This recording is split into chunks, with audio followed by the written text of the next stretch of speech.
All right, we're just gonna dive in.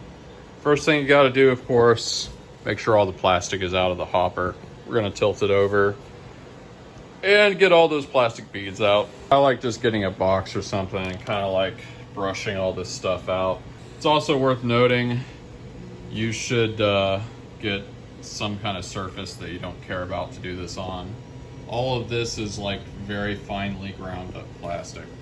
Normally with a Filabot EX2 extruder, you have these sides and they're held together by rivets. I removed that for greater airflow, and it has made the motor last much longer. As you can see, I put the date on it where I installed that, and that was more than 5 months ago. So normally the motors really last like 2 or 3 months, something like that. So that really was a good thing to do. In my case, I'm gonna cut these zip ties. There's some on both sides so that we can remove this top thing. Once you do that, you're gonna do this. Make sure none of this crap gets disconnected. You really don't want to do that, and you should be able to see, you know, everything in there. This will mention the tools you need for this. Some nice big vice grips, needle nose vice grips, which honestly, if you don't have needle nose vice grips, I don't even know how you're going through life. This is like one of the ultimate tools of all time. Seriously, go out and just buy a set. You'll find uses for this. This is the duct tape of the 3D printing world. And you'll want a nice set of Allen wrenches. I've marked out which ones are frequent sizes that I use with a little masking tape there. I think that's all you need for this. If anything else occurs to me, I'll say so. I don't think we're actually going to be doing it in this video, but sometimes you need to splice wires. What I get is those shrinky things, and I just cut the ends of the wires and twist them together. But I don't think we actually need to do it this time. But sometimes you'll need that. Once you've got it to this state, the first thing we're gonna do is unbolt this. This is the motor housing, and it's got bolts on the bottom. The trick here is you kind of put this together and you rotate the whole thing at once. Seriously, I can't emphasize this enough. Make sure none of this stuff gets unplugged, especially with this box here. If you need to, take pictures of how everything looks before you start messing with things so that you can reconnect it the way it was before. As you'll see, you have 4 holes here. I've only got 2 of the bolts on. I forget why this is. I think I've done this so many times that these stripped out, which is hard not to do. But anyway, unbolt these with an Allen wrench that fits. Maybe I'll state that mechanically, the purpose this serves is it causes the thing from like doing this. Because the motor is going around like this, it needs a secure base to be like, to make it not move. Keep track of all your bolts and stuff. I like using one of these hairspray lids. I always keep these because I'm just always using them. Once that's done, we're going to bring this back up like this, but you have to hold this and hold everything together so that nothing becomes disconnected. Once you've got it like this, you can put that back down. Once you've done that, we've gotten to the part that really sucks. Actually, there's something we gotta do first. So this clamps onto the thing that comes out of the motor, and this part here is the screw that goes through the EX2, and you probably should loosen that up. Now the way you do that is there are these grub screws, but they're on the other side. They're like literally right here. So that's what we're gonna use the big vice grips for. Another solution to this is to have it plugged in and warming up so that you can rotate this whole thing. But sometimes you can't do that. Adjust the size of the vice grips so that it locks around this. As you can see, it has to be a pretty big set. We're then going to be pulling it back this way until we can see the grub screws, and you're probably going to have to do that a bunch of times. Oh yeah, I remembered you have to heat this up first. Yeah, plug it in, You're gonna turn all these on, or at least you're gonna turn on the first two. Obviously don't set the extruder to be turned on, and this will get up to temperature.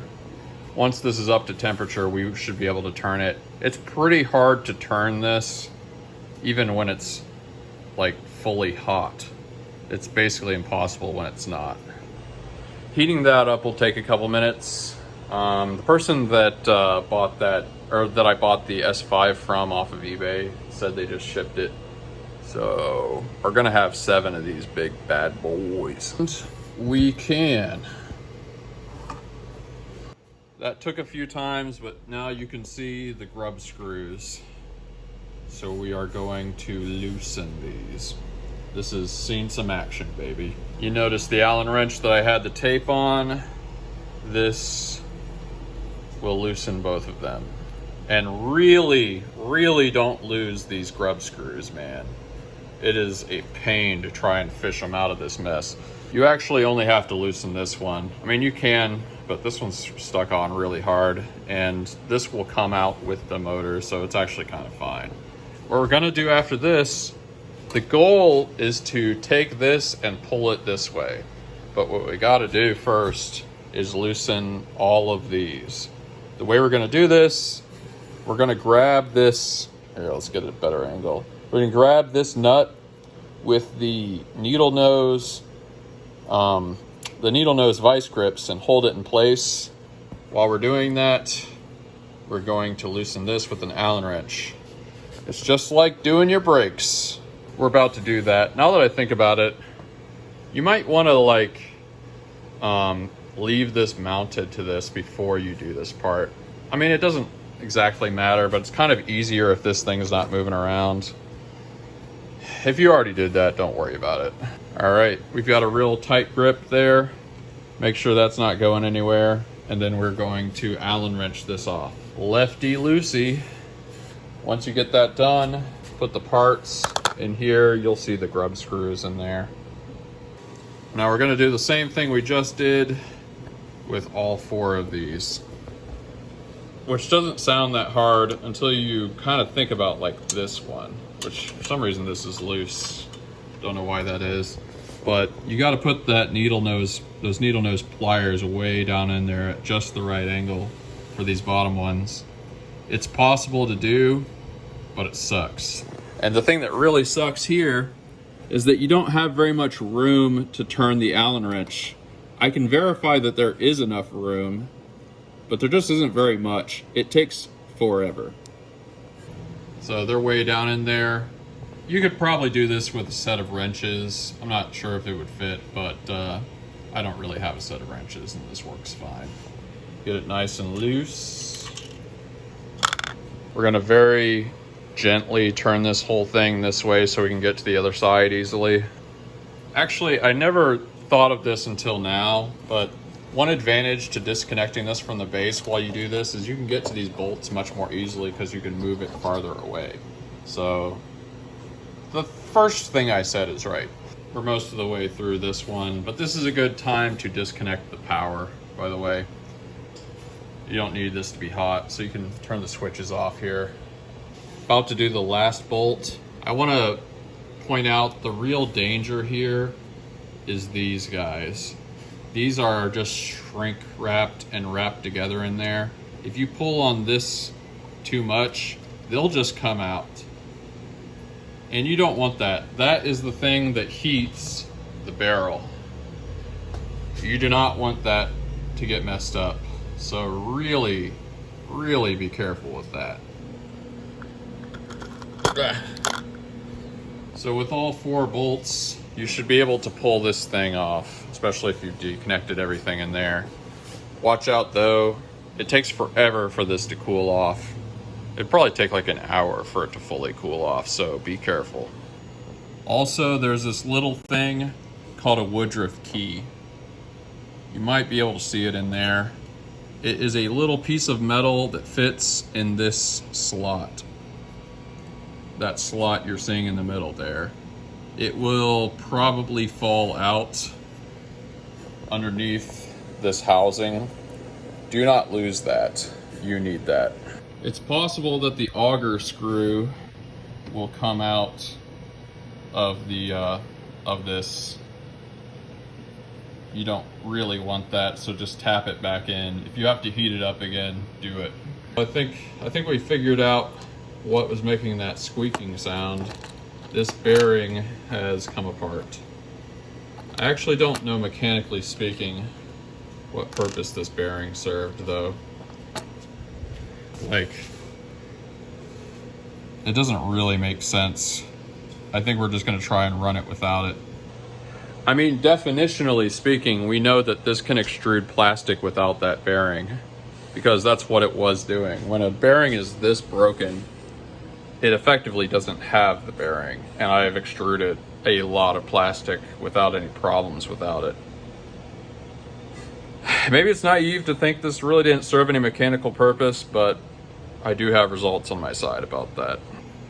The next thing we have to do is disconnect the wires that are coming out of the motor. You probably won't have this. What your wires will be connected to is probably this. For me though, this board stopped working. And this is essentially the speed control board. It goes to the speed control knob, which is this. And so what I did is I literally just bought a speed control knob and did that. Anyway, get a little mini screwdriver. Okay, yeah, you're gonna need mini screwdrivers, and just disconnect those. Yep, just loosen those little puppies up. There, those are disconnected. I just realized this came loose from this. It's kind of hard to see, but I don't even know how to get a good angle for this, but this is supposed to connect to that board. There it is. It's right there. So we are going to have to re-crimp this end. I fortunately do have some crimps somewhere, so that's possible. But yeah, like I said, I hate doing this. Next thing we're gonna do, loosen these guys up with the Allen wrench. It's not too hard to do. Lefty loosey. Once those are gone, this should lift up. Right there, you would not guess that this is the most important piece of this entire machine, but it is. You're looking at it. This is the thing that will make this machine work or not work. It is called a Woodruff key. And we're not quite there yet, but this fits in there like that. You'll notice that there's a notch on the barrel, on the auger screw, and that has to be connected to this. So congratulations. Also, check this out. You see how all these metal shards are sticking out? You ever do those experiments in like some school class, high school class you took, where they have the metal shavings and the magnets? That's what's happening here. This has produced so many like little metal shavings and stuff that that's happening. Well, anyway, now we've got to replace this motor. And actually we do have to take this thing off because we're gonna put this on the new motor. Lefty loosey. You don't have to take the grub screw totally off, but once it's loose enough, you may have to put a thing in there and kind of do that to get it started, but then it should come off. Okay, sometimes this is really hard to get off, so we can lift it up and we'll hit, while we have it lifted up, we'll hit this with a hammer. Remember, this is the motor that is shot. That worked. Now take this motor to the memorial scrap pile. Someday I am going to make something out of all these scrap parts as a memorial to my business. I just unwrapped the new motor. I guess it does come with a coupling, so that's nice. Then we just have an extra coupling. It's good to have an extra coupling because this little notch can get worn out. That's happened a time or two, and you really don't want that to happen. Interestingly, they did not give us an extra Woodruff key, but I guess that doesn't really matter. Now we're pretty much just gonna do all those steps in reverse. For this part, make sure you use the short screws because you need those long screws for attaching the front end of this. This part is debatable, but I like the coupler to be all the way back up against this thing. The reason being is we're going to have to put that Woodruff key in while we're putting the shaft in, and it's like real hard to do that. I mean, I have not even found a good way to do that, but I think it's easier when you have a gap here to see. So we are going to be putting the Woodruff key in this slot like that.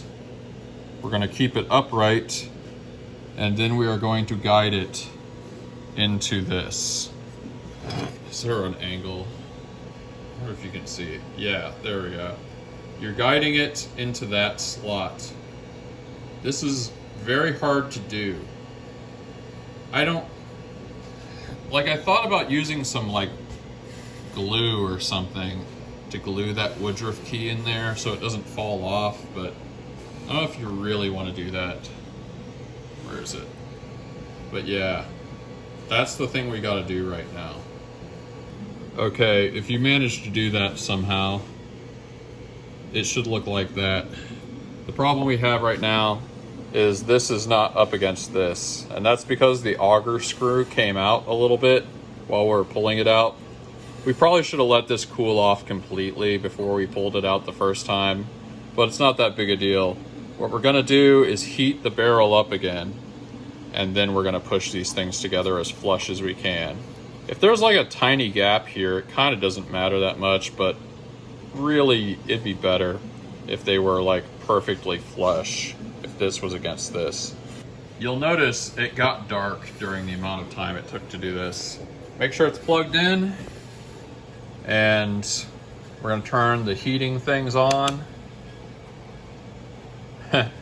It kind of goes without saying, but if anything starts smoking, stop, turn it off. Oh yeah, speaking of which, I have to connect this to that because that's how the barrel gets hot. I kind of forgot that. Okay, so we're gonna do something. This probably won't be something you need to do, but I do. You'll notice this wire is like the same kind of wire as this. This is a heat cartridge, like a normal heat cartridge you have on a 3D printer. So we're gonna cut a section of this off, connect it to this, and then connect that to the terminal there, which we're gonna get a different terminal, but I mean the board, the little board thing. I don't know what any of this stuff is called. I don't even know what I'm doing. But this is something that's happened a number of times, and it's because this wire is rather short, so we're effectively going to make the wire longer. The way you do that is you twist the disparate ends of the wire together, and then you put like one of these things over it. Actually, you put one of these things over it, then twist the wires, and then pull this thing over the twisted wires, to be fair. You got to find a size that's just slightly larger than the wire you're trying to join. But yeah, a pack of these on Amazon is like nothing. I like using these little clipper things that you get with 3D printer. Make sure you get a section that's sort of long enough, but not too long. Enough that it's gonna serve its purpose, but not really be in the way. This part's a little tricky. We're going to use the razor blade to kind of carve away the sheathing. I like to leave about that much left, or that much open. There are these wire stripper things you can get that are really nice. I've used them in jobs before, but I don't have those, and this, while a little bit of a ghetto solution, does work. I like using the magnifying glass. The trick to doing this is you want to make sure that you're cutting this fabric stuff, but not cutting any of the wires. It's a little bit of a skill, but it's not too bad. Then we're gonna twist this up. Pick a shrinky dink that's about the right size where it fits over this, but not too loose. We're gonna be doing one for each end because we're connecting it. Actually, no, we're only doing it for this end. We're gonna twist this together with that. Then we're going to move the shrink wrap over where we twisted it, and then we're going to heat that so the shrink wrap shrinks. Should look something like that. Maybe you get this little wire in there. And we're gonna move the shrink wrap over it. I'm probably gonna use the heat gun since it's here, but you can use a lighter if you wanna be like really cool and gangster about it. Oh, it'll look about like that. If you wanna make sure, just feel that the thing is in the middle. The twisted wires are kind of in the middle, because you really wanna make sure it's not right on the edge or something like that. The magical heat gun, you will notice it shrinking. When it's nice and shrunk, it'll look kind of like this. And you can kind of see the wires are in the middle there roughly. For the specific thing I'm doing, you want to get a pack of these, especially if you're going to be using this machine a lot, because like, well, you just need these. What we're going to do with them is we're going to make sure this is the size that fits on the board here. We're going to loosen up the screw that's holding that one, and we're going to crimp one of the red things on here. This effectively, makes a connection for the wire. We're going to put it on that board, and then we're going to tighten the screw. And it should be good. We'll test afterwards. You want to make sure that this is the correct size, and you can see it fits in there. This little screw thing that holds it in has been loosed. So you just kind of fit the wire in the middle there. We probably could have made the wire ends a little bit shorter there. And I like smashing it. We're smashing the red part. I like smashing it with vice grips because you can just grip it so hard. If you did this right, should look like that, and the thing shouldn't slip off. You could probably, even in the best case scenario, you could probably yank it off, but it needs to just be secure enough that it's not going to go anywhere. All right, that's pretty connected. This should work. Famous last words. If everything is working right, when you turn this on, number go up. And it is. So you're good to go, buddy. We're just gonna bolt the bolts back. Now, during this process, you might be asking yourself, is this a nightmare or is this real? Feel free to smack yourself on the cheek, reminding yourself that the events you're going through, the struggle that you're experiencing is in fact real and may bring about character in you should you survive.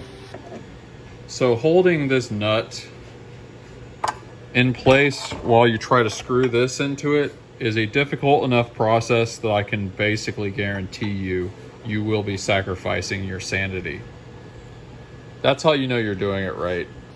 Seriously, if you give me the choice between this and animal sacrifice, my only question is going to be, what kind of animal?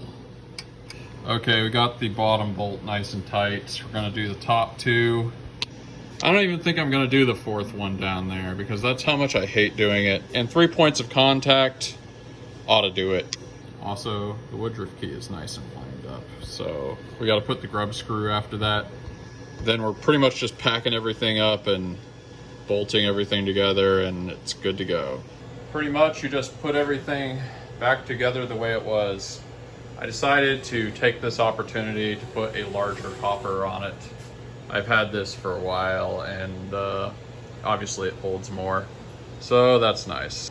The final step involves a lot of Windex. All right, moment of truth.